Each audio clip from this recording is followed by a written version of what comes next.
Assalamualaikum warahmatullahi wabarakatuh. Waalaikumsalam. Ada pertanyaan di WA itu, Ustaz, pemerintah itu kan menentukan awal Ramadan dengan hisab. Nah, sebagian organisasi sosial Muhammadiyah, NU, Persis, Irsyad itu juga dengan hisab. Tapi kenapa sering terjadi perbedaan? Bagi kita yang awam bingung juga. Sama-sama menggunakan hisab, tapi kenapa sering beda? Ada lagi YouTube yang sampai kepada saya. Terima kasih Bapak Ibu yang selalu mengirimkan. Ya mohon maaf kalau tidak bisa langsung saya komentari sambil membawa buku yang besar, Fathul Bari kalau nggak salah jilid 2. Diangkat ke kanan, diangkat ke kiri, ditunjuk-tunjuk gitu. Ngapain sih diangkat-angkat itu? Ya sudah, tunjukkan jilid berapa, halaman berapa, gitu aja. Namanya memulai puasa itu ya ketentuan dari pemerintah, bukan organisasi. Mohon maaf Bapak Ibu, kalau kita ini tidak ngerti, lebih baik diem, tidak pakai apa, komentar. Khawatir komentar kita keliru, gagal paham, dan lain sebagainya. Akan lebih baik kalau kita belum ngerti, tanya, itu lebih elegan. Saya orang awam, sehingga muncul pertanyaan gitu, ya bahasa Inggrisnya itu plonga-plongo saya. Tidak ngerti, akhirnya belajar kepada orang-orang yang tahu. Teman, sama-sama pakai hisab, kenapa sih kok masih beda aja? Nah, dengan belajar ya tahulah dikit-dikit, walaupun bukan pakarnya, bukan ahlinya. Jadi teman-teman ini sudah sepakat, dasar awalnya itu hadisnya Rasul, sumu liru yati, sudah sepakat, sehingga mau yang namanya menggunakan hisab. Saya carikan dalilnya itu, saya tulis di sini, sumu,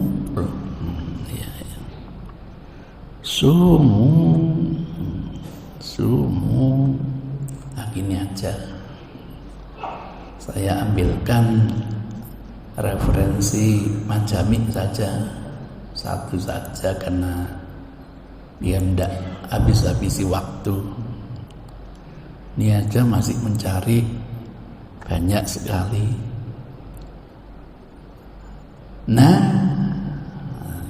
ketemu sumu liru yati. Saya copy, saya pindah ke Word biar bisa dibesarkan. Ini dasarnya. Yang pakai segalanya ini dasarnya.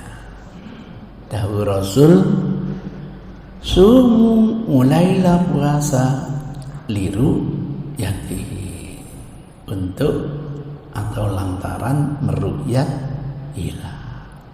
Itu dasarnya. Terjemahannya ya sama. Mulailah puasa dengan meru'yat hilal. Terjemahannya sama. Pemahamannya bisa beda. Itu ceritanya. Lah pemahaman itu masuk wilayah ijtihadiyah. Kira-kira yang dimaksud oleh Rasul. Saya ingin bertanya kepada Bapak Ibu, hadis yang sahih ini, Masya Allah, dikeluarkan oleh siapa saja, banyak sini. Kira-kira hadis ini masuk kategori hadis, saya tulis ini biar bisa diikuti, masuk kategori hadis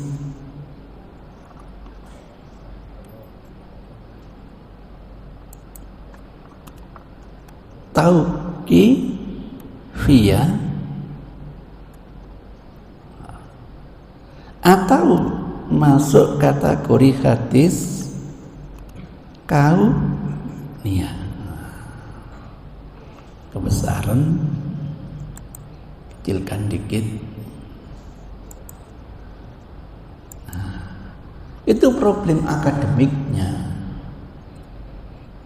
Yang namanya memahami wilayah ijtihad, bisa benar, bisa salah. Bahasanya wilayah kira-kira.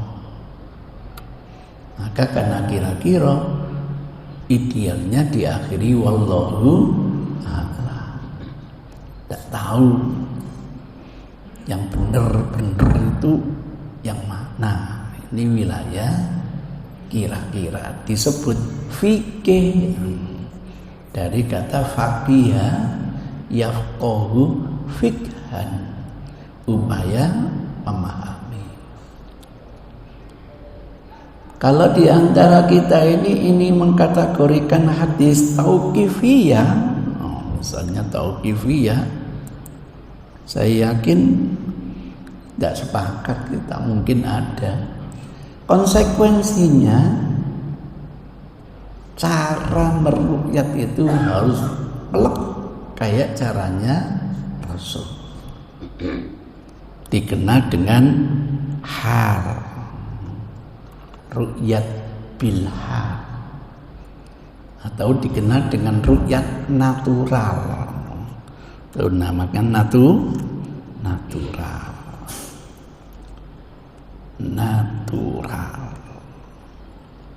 Alamnya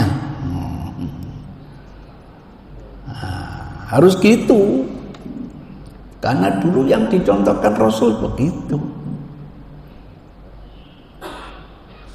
Kayak sholat itu, shollu kama ra'aitumuni usolli. Mencoba difahami tauqifiyah, harus pelek kayak Rasul. Tidak boleh ada kreasi. Tidak boleh sholat kreasi pakai bahasa Indonesia. Tidak boleh. Nanti kalau ada yang pakai bahasa Indonesia, berarti boleh pakai bahasa Jawa Barat dong. Maka nanti imam menyampaikan ghairil maghdubi alaihim waladhdallin di Jawa Barat, amin tahiyya. Repot. Apalagi bahasa Madura. Apa bahasa Maduranya amin itu? Qabul. Itu ceritanya. Tidak bisa dipatok. Tinggal sami'na ata'na. Itu namanya tauqifiyah. Sehingga kalau tidak cara seperti itu dianggap bid'ah, gitu loh. Kenapa bid'ah? Tidak pernah dicontohkan oleh Rasul. Maka kalau ada edaran yang memulai puasa tidak pakai ruqyah, pakai hisab, berarti apa? Bid'ah. Faham. Enak kalau pengetahuan kita luas. Oh, beliau membid'ahkan karena memahami hadis itu masuk ranah apa? Tauqifiyah. Enak. Kalau kita ini ilmunya luas, bisa meredam emosi. Enggak marah, enggak. Itu ceritanya. Enggak boleh ada modifikasi. Enggak boleh. Enggak boleh ada inovasi, enggak boleh. Saya baru tahu edaran yang memulai puasa dengan hisab bid'ah itu ketika dinas di Saudi, baru tahu saya. Ada selebaran, saya kira atas nama organisasi, lembaga, enggak, atas nama individu. Saya sering mengumpulkan, karena itu yang diterjemahkan oleh mahasiswa kita ke dalam bahasa Indonesia. Sayangnya tidak dicantumkan siapa yang beri fatwa, kontak personnya berapa, lembaga yang menyebarkan ini atas nama apa. Sehingga kalau kita ingin konfirmasi bingung kemana itu. Ini termasuk yang di Surabaya ini ada gambar besar sekali, A3 lebih mungkin itu. Fatwanya laki-laki, perempuan nggak boleh nguncit rambut. Alhamdulillah hadisnya sahih. Saya khawatir di antara ibu ada yang nguncit rambut. Maka di situ difatwakan haram. Bukan hanya laki-laki yang diharamkan, perempuan juga haram. Tidak ada siapa yang fatwa ini. Nah terus kalau kita ingin diskusi gimana? Hadisnya muttafaqun alaih, bukan hadisnya yang kita perbincangkan. Pemahaman terhadap hadis itu yang perlu diskusi. Anda mengatakan itu nggak boleh, itu nggak ada. Tapi jangan digeneralisir begitu. Nanti orang yang kuncitan tanya, jadi tidak boleh ya Ustaz? Kenapa? Saya ngecat rambut Ustaz, tidak apa-apa. Tapi itu nggak boleh, kan menurut yang nulis. Ustaz membolehkan gimana? Waduh, Ummu Salamah itu salah seorang istrinya Rasul, rambutnya gembel, kemudian dikuncit. Ketika mandi jinabat, tanya kepada Rasul, apakah gelungan saya ini harus saya uraikan ketika saya ingin mandi jinabat ya Rasul? Apa jawab? Dah usah. Innama yakfiki, cukup antu harib. Nah, garukkan satu, celup, garukkan dua, celup, garukkan tiga, selesai. Loh, kalau gitu Ustaz, saya siap menantang suami saya. Ngono ae, gak sampai keramas tinggal. Bahkan kalau ada wanita meninggal itu, bagaimana caranya dikuncit jadi dua, digelung jadi dua. Yang nggak boleh itu kalau ditambal sulam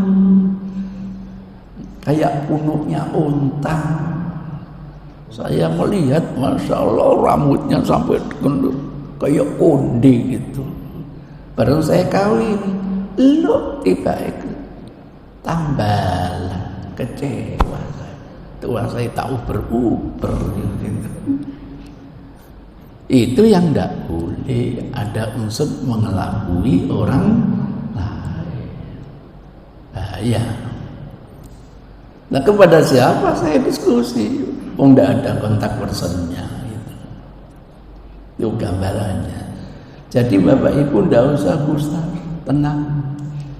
Maklum, memahami hadis itu dalam ranah tauqifiyah. Berbeda kalau memahami hadis itu bukan tauqifiyah tapi kauniyah. Oh, Kalau kaunia meruqyah berikutnya, generasi berikutnya harus lebih hebat daripada caranya Rasul. Kata Rasul, kalau itu urusan agama serahkan kepada saya. Selain agama itu urusan kalian. Ada hadis yang masyhur, kurang sahih, antum a'lamu bi umurid dunyakum. Itu ceritanya. Ditandai dengan ayat Quran ada 7 macam. Bagaimana an-najmu bi husban, bintang-bintang itu diatur dengan penuh hisab. Dari kata hasibah husban yang detail sekali. Endingnya pesan Allah, lita'lamuna adadas sinina wal hisab, biar Anda menguasai ilmu hisab, nanti ke depan bisa bikin kalender, ngerti kapan sholat duhur, ngerti kapan mulai puasa Ramadan, ngerti kapan tanggal 14 Komariah, 15, 16 puasa Bid, puasa ngerti kapan puasa Arafah. Itu pesan Allah begitu. Maka kelompok yang kedua, wah kita harus ada kreasi, kita harus mengadakan inovasi. Begitu. Pertanyaannya begini Bapak Ibu, kalau kita misalnya hidup zaman Rasul, zaman Khulafaur Rasyidin, zaman generasi tabi'in, bahkan zaman generasi tabi'in, zaman kita hidup bersama Abu Hanifah, bersama Imam Malik, bersama Imam Syafi'i, bersama Imam Ahmad, bersama katakanlah Kiai Haji Imam Bukhari. Hilal ini sudah tinggi sekali, mungkin 9 derajat, mungkin 10 derajat. Kata ahlinya kalau 14 sudah masuk hari kedua, katakanlah sudah 10 derajat ini hilalnya. Pertanyaannya, besok mulai puasa atau tidak? Kok nggak ada jawaban? Ketinggiannya sudah 10 derajat, ini hilalnya, ini ufuknya. Pertanyaannya, besok mulai puasa atau enggak? Belum tentu. Walaupun tinggi, kok tertutup awan. Gagal meruqyah secara natural. Pesan Rasul kalau gagal istiqmah. Sya'ban kita sempurnakan 30 hari. Itu caranya. Padahal sudah sangat tinggi. Gara-gara tertutup awan. Kalau sekarang di Indonesia ketinggiannya 9 derajat, besok puasa Ramadan apa tidak? Dipastikan puasa. Kenapa? Meruqyahnya pakai teknologi teropong, sehingga walaupun tertutup awan terdeteksi. Wah, laporkan ke Jakarta. Jangankan ketutup awan, hujan deras terdeteksi. Saya ingin menyaksikan, walaupun bukan tim yang disumpah, karena saya dimui sebagai divisi fatwa, coba-coba ingin tahu biar bisa cerita. Masya Allah, Jadi sebelum matahari tenggelam itu sesuai dengan perhitungan nanti posisinya di sini, kemiringannya sekian. Waduh, detail ternyata. Saya kira meru'yat hilal itu kayak melihat bulan andian gitu. Loh, enggak, makin kecil derajatnya klap hilang. Enggak selama setengah jam itu, enggak. Itu ceritanya, sehingga sudah difokuskan. Begitu matahari tenggelam, baru tampak. Kalau matahari nggak tenggelam, gak ketok. Kena matahari. Jadi bahasanya ketika matahari tenggelam, hilal masih mengikuti tenggelamnya matahari. Tidak kelihatan, baru kelihatan kalau matahari tenggelam. Oh, ono kono, itu ceritanya. Jangankan ketutupan mendung, hujan deras pada waktu itu terdeteksi. Oh, kalau gitu memahami hadis ru'yat itu masuk kauniyat atau tauqifiyah? Kauniyat, gitu loh cerita. Kauniyat. Nah, sama-sama kauniyat, artinya beda. Bedanya apa? Karena ada kauniyat itu apa? Menggunakan hisab, tetapi ditambah dengan imkanu ru'yat.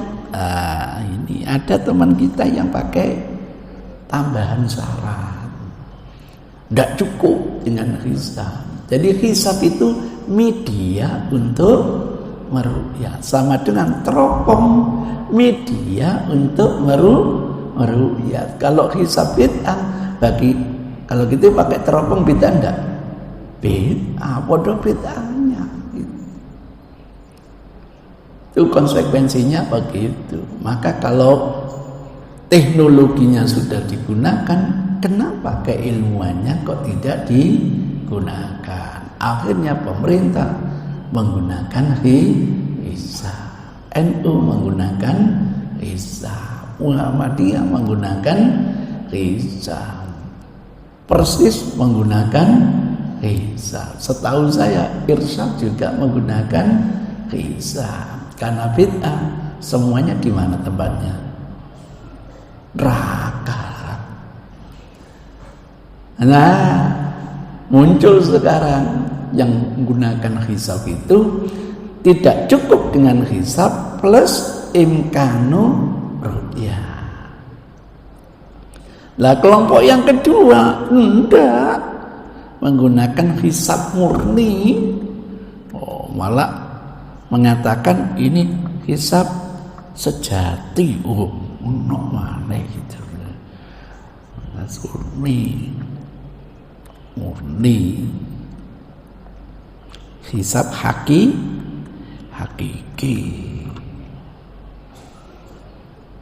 Konsekuensinya apa? Nah, ini yang penting, biar kita nanti tidak saling menyalahkan, saling memahami.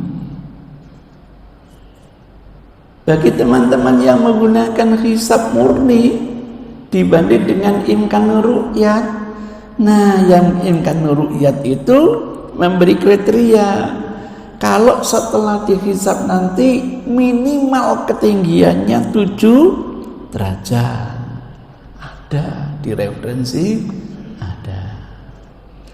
ada yang menambahkan syaratnya bukan 7 derajat tapi 5 derajat. Saya tidak menyebutkan golongannya gitu. Ada yang itu mempunyai kriteria 3 derajat. Ada yang kriterianya minim 2 derajat. Bingung enggak kita? Bingung, sama dengan saya bingung, memang enggak ngerti gitu. Tapi saya enggak berani komentar dulu. Belajar dulu sampai ngerti baru berani komentar. Tanya lagi kepada ahlinya. Sudah profesor juga, alhamdulillah ya. Kecil orangnya, pinternya Masya Allah ya. Belajar. Banyak kok yang ahli, ada yang Ponorogo, ada yang Jombang, ada yang Lamongan. Mohon maaf nggak mau disebut dari Lamongan, tapi dari LA, Los Angeles.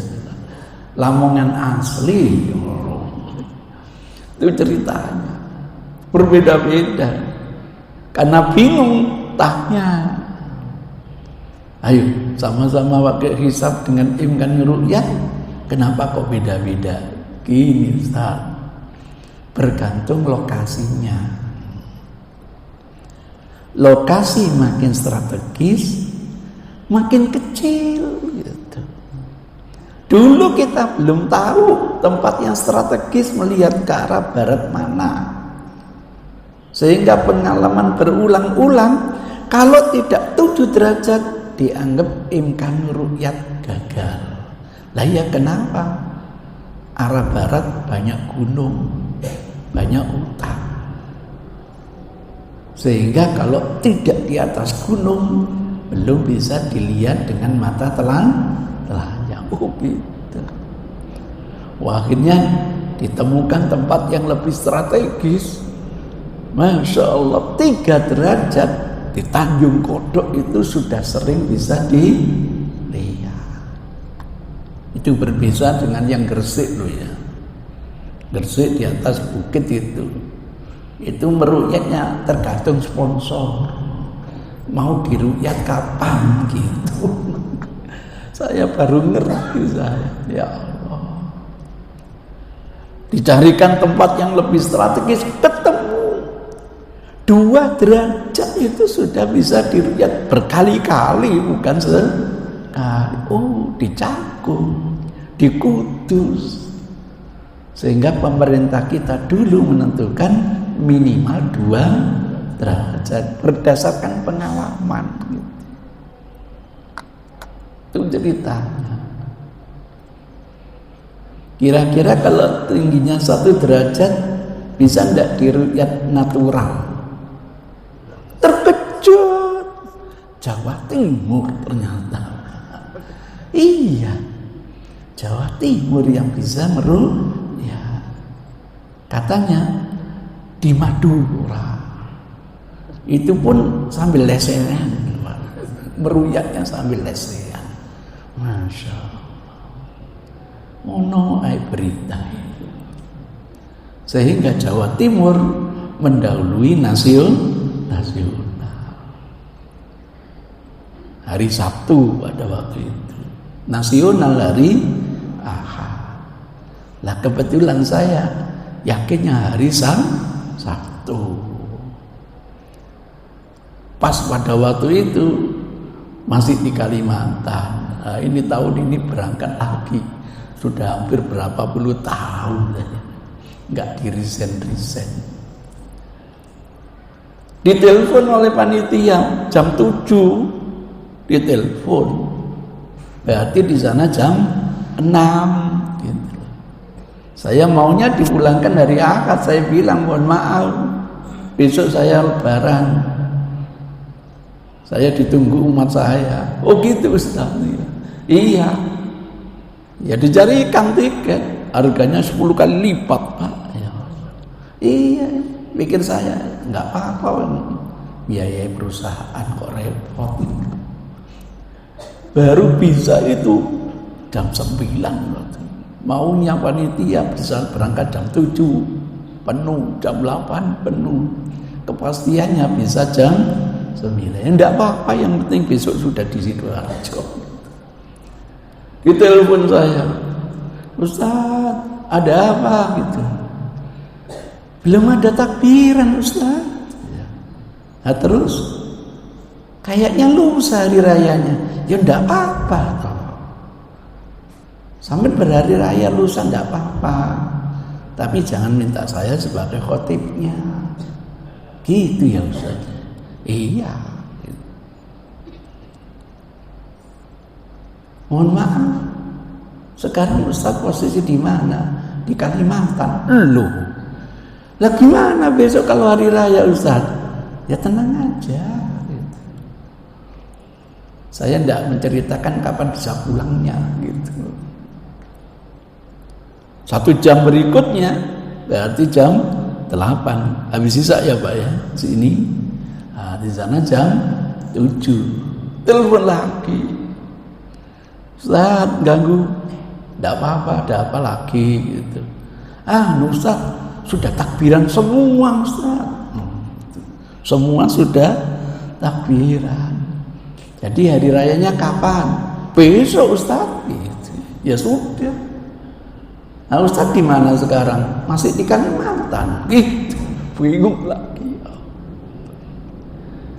Jam 10 kurang 10 menit atau kurang 15 menit lah ditelepon lagi. Mohon maaf Ustaz ganggu Ustaz. Iya enggak apa-apa gitu.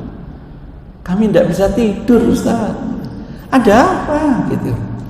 Nah besok kalau Ustaz enggak sampai gimana? Sekarang di mana Ustaz? Sudah di Sidoarjo. Kan berangkat dari sana jam 9 sampai di sini jam 9. Beda 1 jam gitu. Perjalanan setengah jam nyampe, 1/4 jam ditelepon. Berarti jam 9, jam 10 kurang 10 menit lah ditelepon lagi. Alhamdulillah sudah Ustaz. Pasti sudah besok hari raya. Insya Allah. Kok pasti? Oh iya insya Allah. Itu ceritanya Pak. Padahal ketinggiannya masih 1 derajat. Itu ceritanya. Beda dengan hisab murni atau hisab hakiki. Ketika matahari tenggelam, di mana posisi hilal? Di bawah ufuk atau sudah di atas ufuk? Kalau sudah di atas ufuk, entah 0,5 derajat besok puasa. Berarti sudah wujud hilal. Tapi belum bisa dilihat dengan mata telanjang. Itu bedanya. Insya Allah memulai puasa besok Ramadan ya seperti ini. Yang menggunakan hisab murni akan memulai puasa besok. Tapi yang gunakan imkan ru'yat insya Allah lusa. Maka memulainya tuh enak ikut yang imkan ru'yat. Oleh bonus 1. Nanti hari rayanya ikut yang hisab murni oleh bonus maneh 1. Itu namanya tidak konsisten.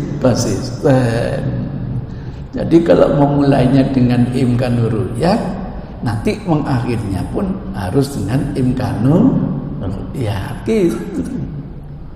Nah kalau menggunakan hisab murni atau hakiki, mengakhirinya juga hisab apa? Hakiki. Ini baru namanya apa? Konsisten. Ya Allah, pertanyaannya mana yang benar? Walau a'lam. Ini upaya memahami tuntunan. Maka tidak boleh merasa pendapat saya yang paling benar. Kalau meyakini pendapat saya ini benar, boleh.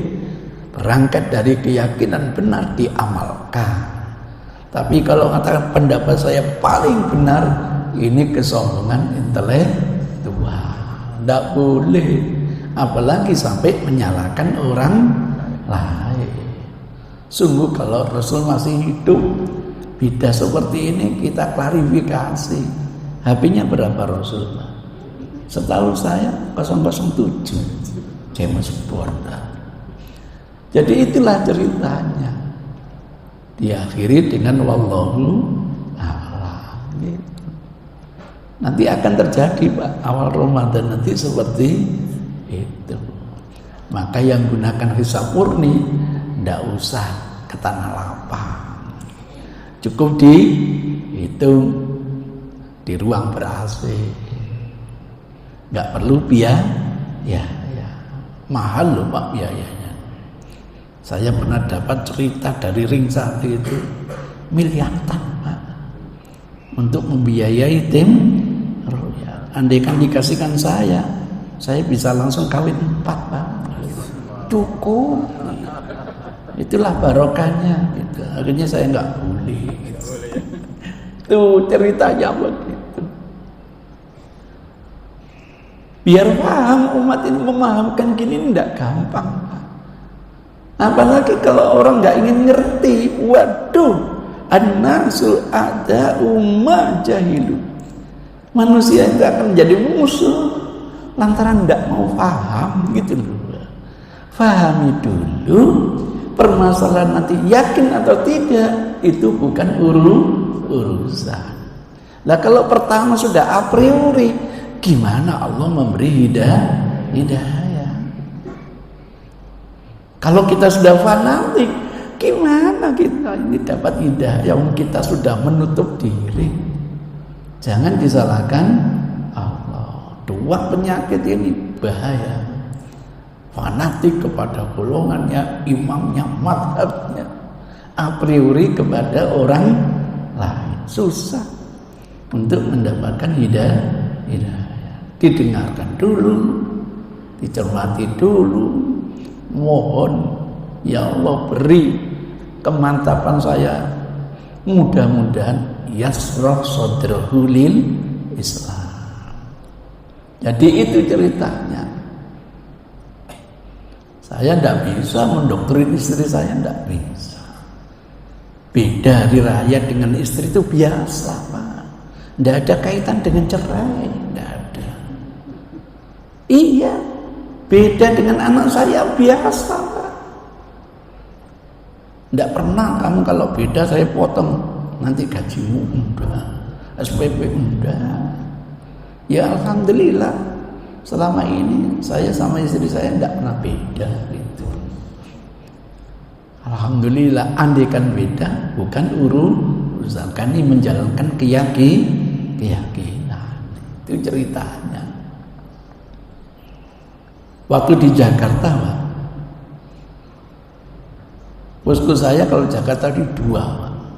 Kalau landingnya di Soekarno Hatta Tengah, itu ke teman UPN Ustadz Bahtiar Nasir, karena lebih dekat situ pusat kajian tadabbur Quran.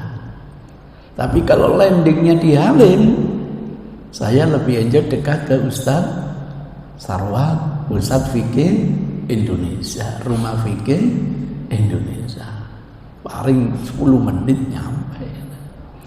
Nah waktu itu landingnya Cengkareng, disusul oleh teman-teman. Habis maghrib menjelang isya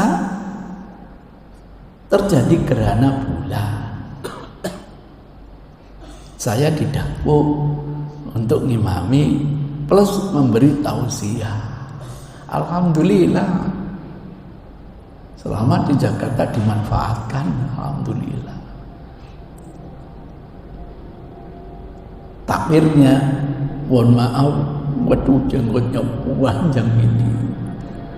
Bilang ke saya, Ustaz, ke kamar saya, Ustaz, nanti kita sholat gerhana bulan. Oh iya, Ustaz mohon nanti diimami sekaligus beritahu siap.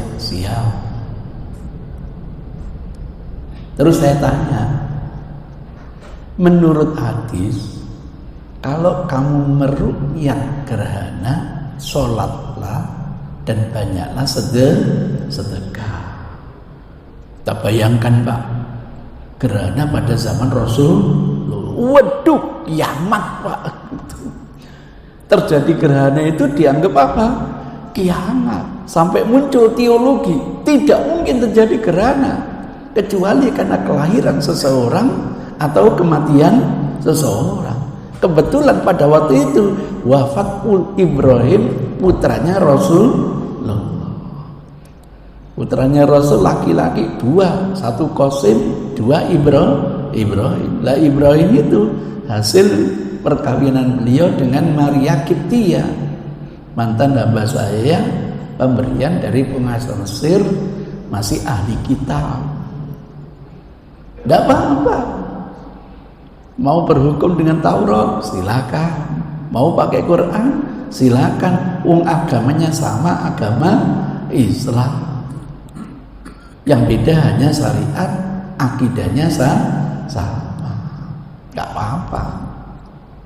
Wafat masih kecil terjadi mulai aspek teologis muncul. Ini kalau Rasul tidak tanggap, berbahaya, syirik lagi.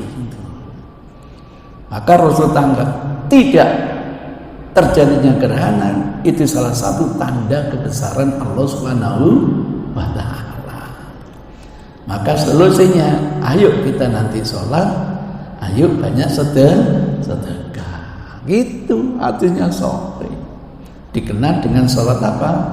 Kusuf kalau gerhana matahari, khusuf kalau gerhana bulan. Itu ceritanya.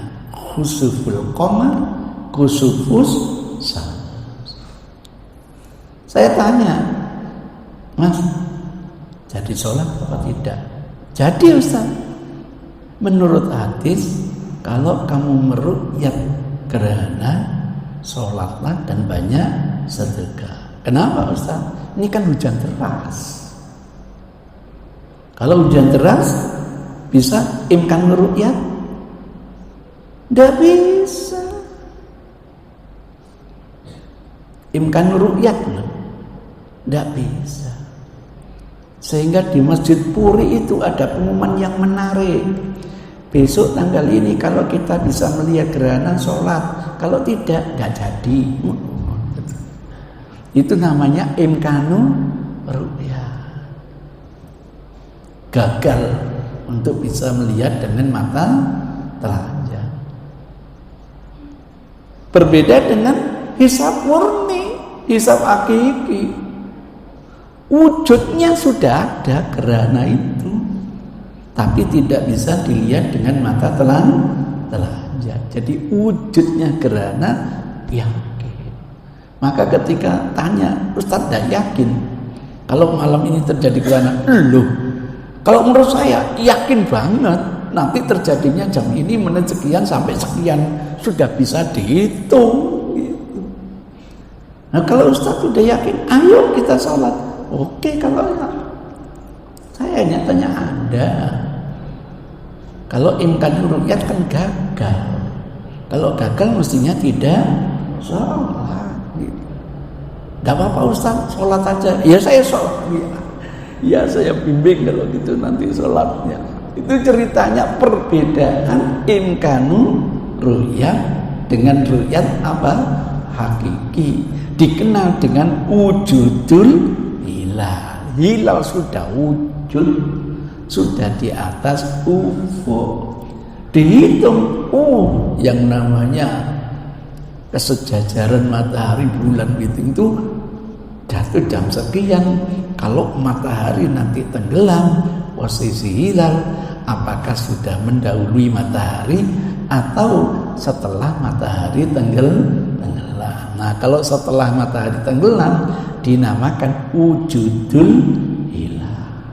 Ketinggiannya berapapun itu dianggap sudah meyakinkan besok tanggal 1.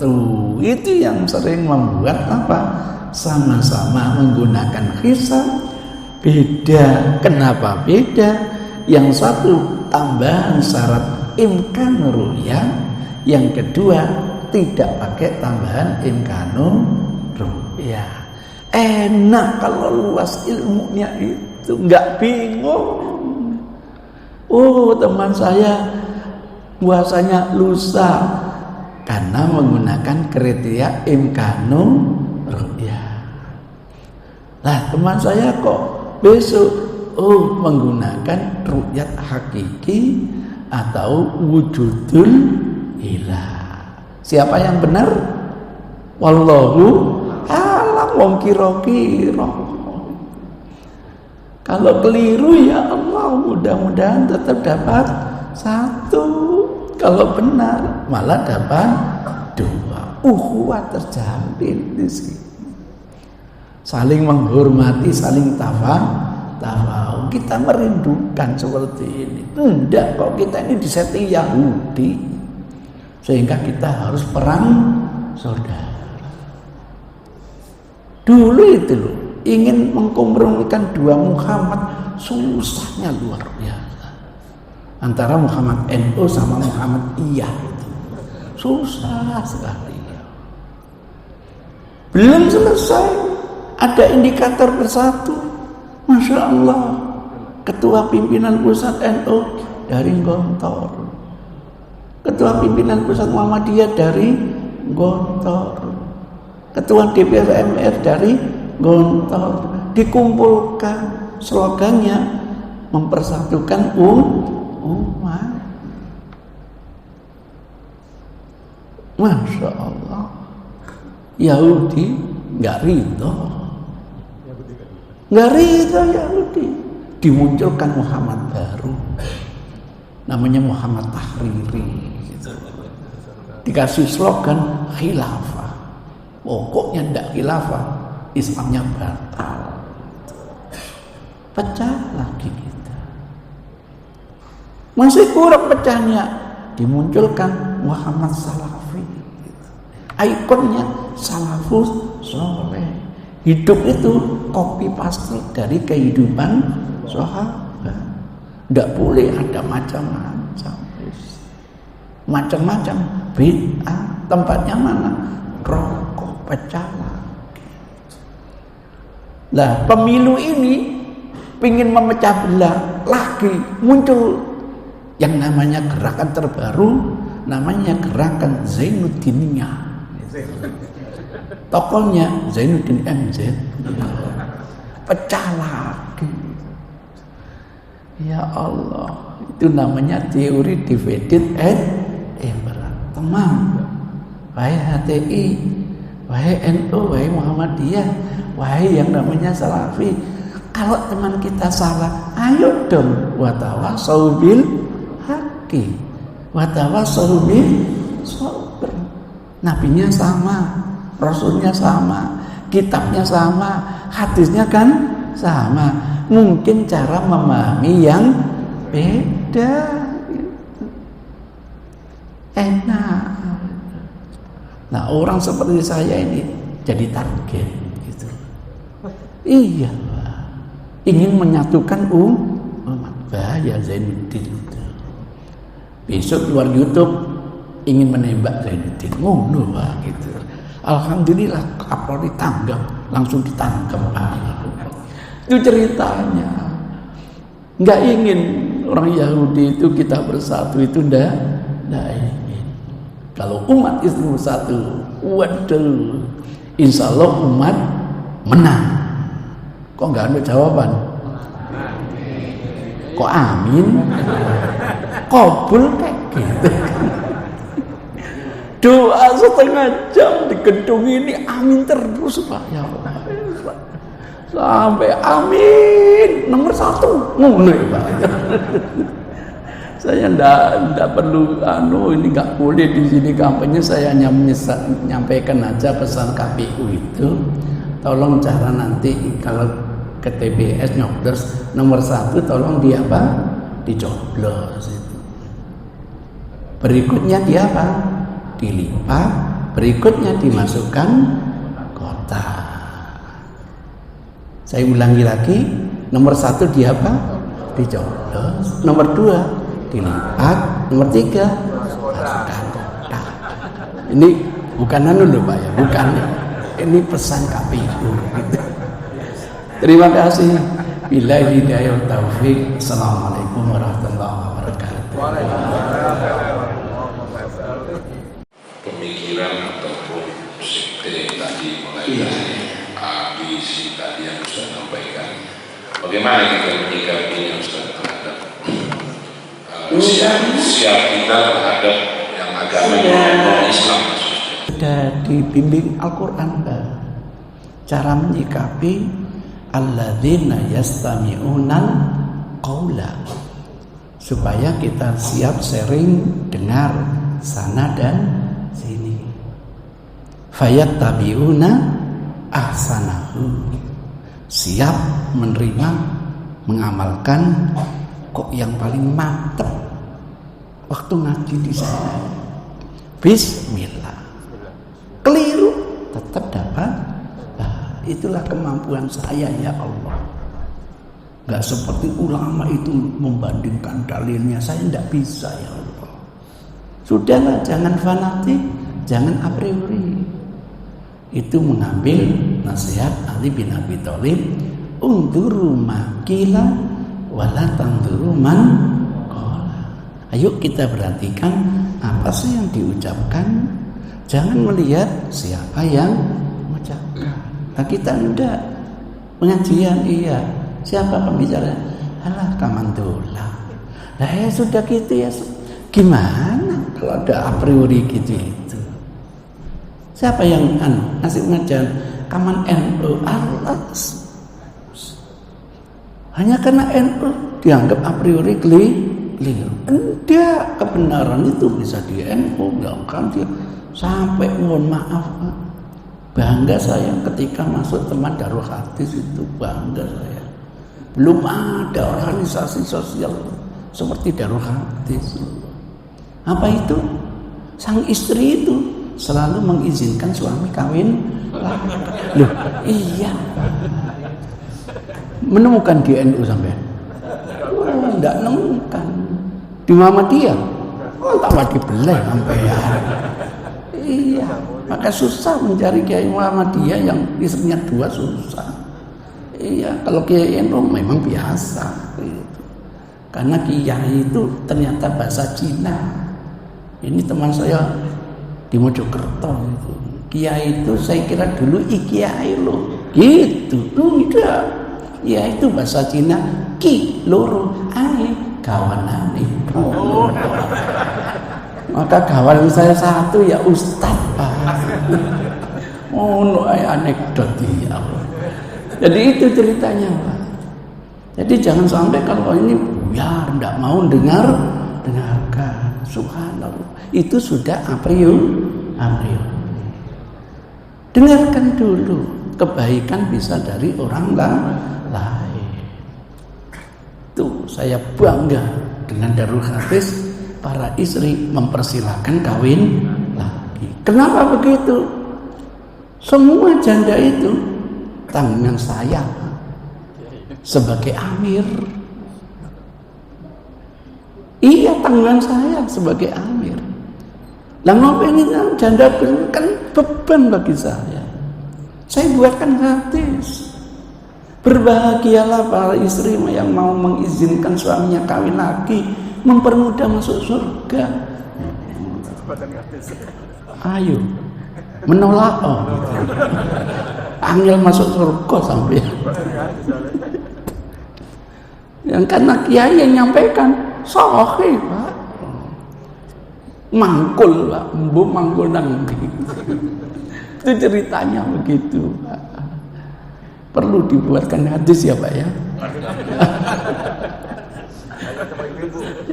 Ibu-ibu dengar hadis rawahu Zainudin. Kalau ibu mempersilahkan istri kawin lagi, mempermudah masuk surga. Dengan cara seperti itu beban saya habis Pak. Saya kasihkan A, B, C. Ayo. Alhamdulillah saya sebagai amir tidak lagi membiayai Pak para janda gitu. Enak. Udah taat loh ya, nggak taat rokok. Terima kasih. Bila hidayah wa taufiq. Assalamualaikum warahmatullahi wabarakatuh.